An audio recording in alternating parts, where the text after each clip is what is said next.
नमस्कार दोस्तों, Ashok Singh agree show में आपका स्वागत है। मैं हूं आपके साथ अशोक सिंह।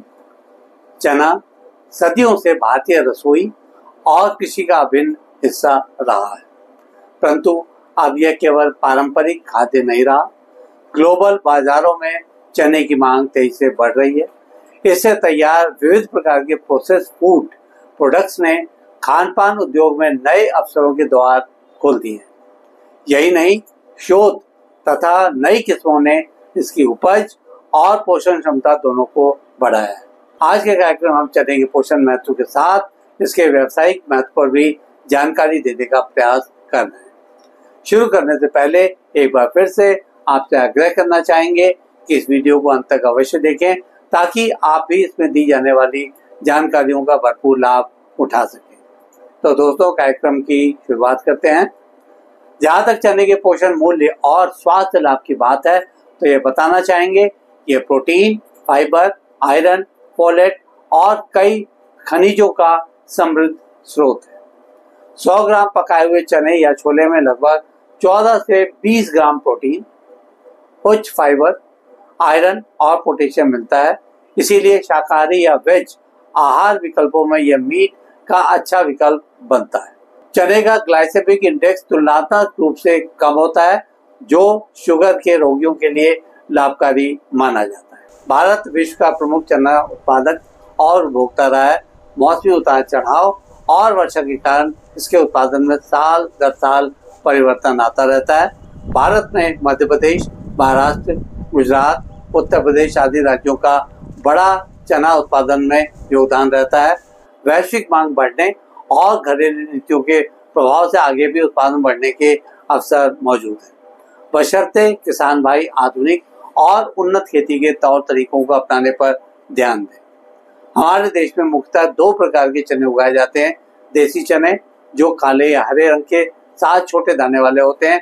दूसरे हैं काबुली चने, इनके बड़े हल्के रंग के दाने होते हैं। पिछले वर्षों में ICAR और ICRISAT तथा विभिन्न राज्य कृषि विश्वविद्यालयों ने उच्च उपज और रोग प्रतिरोधी तथा बड़े बीज वाली काबुली किस्मों सहित 200 से अधिक चने की किस्में विकसित की हैं। नवीन किस्मों की फसल पकने की अवधि कम है। ये कई तरह के रोगों और कीटों के प्रति रोधी हैं तथा हाई प्रोटीन से भरपूर है।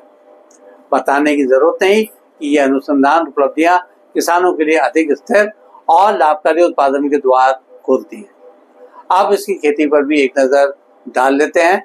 चना सामान्यतः रबी फसल के रूप में उगाया जाता है। इसकी अच्छी उपज के लिए मिट्टी का अनुकूल pH, अच्छी निकास वाली दोमट मिट्टी और मध्यम ठंडी जलवायु श्रेष्ठ मानी जाती है। बीज उर्वरक संतुलित मात्रा में देने चाहिए तथा फफूंदी या कीट नियंत्रण के लिए बीज उपचार उचित समय पर किया जाना चाहिए। क्रॉप रोटेशन और नाइट्रोजन फिक्सिंग के कारण चने की फसल मिट्टी की उपजाऊ क्षमता बढ़ाने में काफी योगदान देती है। यह नहीं भूलना चाहिए कि समय पर कटाई और सुखाना पोस्ट हार्वेस्ट नुकसान कम करने में मददगार होता है। चने पर लगने वाले आम रोगों में फ्यूजेरियम वर्मी रूट, फफूंद जनित रोग, बेसल स्टेम रोग और वायरल संक्रमण का नाम लिया जा सकता है। कीटों में चना ब्लाइटर, दाने पर हमला करने वाले बग्स और स्टोर कीट जैसे पल्स बीटल प्रमुख हैं। रोग प्रतिरोधी किस्मों का चुनाव, बीज उपचार, फसल सफाई और फसल चक्र को अपनाया जाना इन समस्याओं को काफी हद तक नियंत्रित कर सकते हैं। इनके अलावा भौतिक उपायों जैसे हर्मेटिक बैग और जैविक कीटनाशक भी उपयोगी विकल्प हो सकते हैं। अब इनकी कटाई के बाद के प्रबंधन और भंडारण की तकनीकों पर भी गौर कर लेते हैं। चना उचित सुखाने के बाद सही तरीके से भंडारित करने पर लंबा टिकता है। परंपरागत भंडारण में कीट और नमी से नुकसान होता है। उचित सफाई और कीट नियंत्रण से इस नुकसान को बहुत हद तक घटाया जा सकता है। चने से तैयार विविध प्रकार के लोकप्रिय प्रोसेस प्रोडक्ट्स के कारण बड़ी संख्या में ऐसे स्टार्टअप भी अस्तित्व में आ रहे हैं। बाजार मांग की बात करें तो चने से बने उत्पादों की श्रेणी बहुत विस्तृत है। इसमें बेसन यानी कि चने का आटा, चना दाल, तली हुई नाश्ते की चीजें, packed snacks, candid chole, conserve chole, humus जैसे अंतर्राष्ट्रीय डिप्स और प्रोटीन आधारित पाउडर या बास का उल्लेख किया जा सकता है।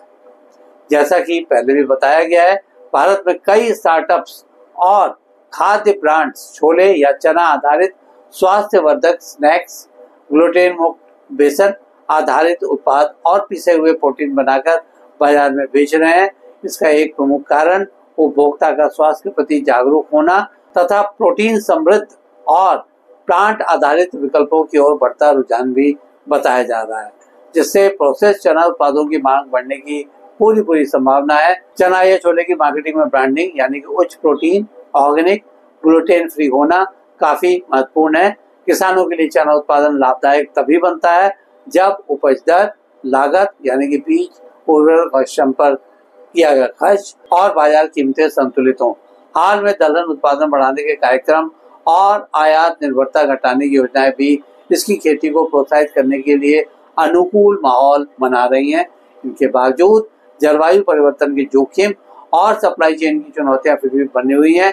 इस दिशा में प्राप्त अनुसंधान उपलब्धियां और भविष्य की दिशा पर चर्चा कर लेते हैं।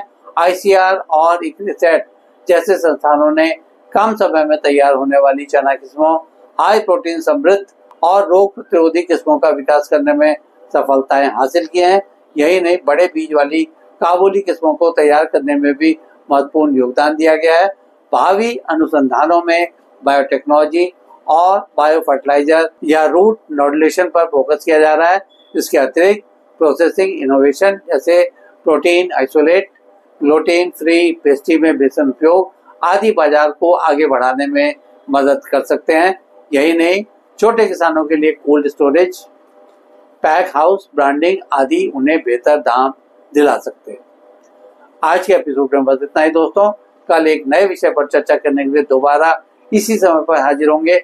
अगर आपको ये वीडियो पसंद आए तो उसे लाइक करें, शेयर करें और हमारे चैनल को सब्सक्राइब करना ना भूलें। आपके पास कोई सवाल या सुझाव हो तो कृपया कमेंट बॉक्स में लिखें। हम आपके सवालों को जवाब देने के लिए हमेशा तैयार हैं। कल एक नए विषय के साथ फिर आपसे मुलाकात होती है। तब तक के लिए नमस्कार।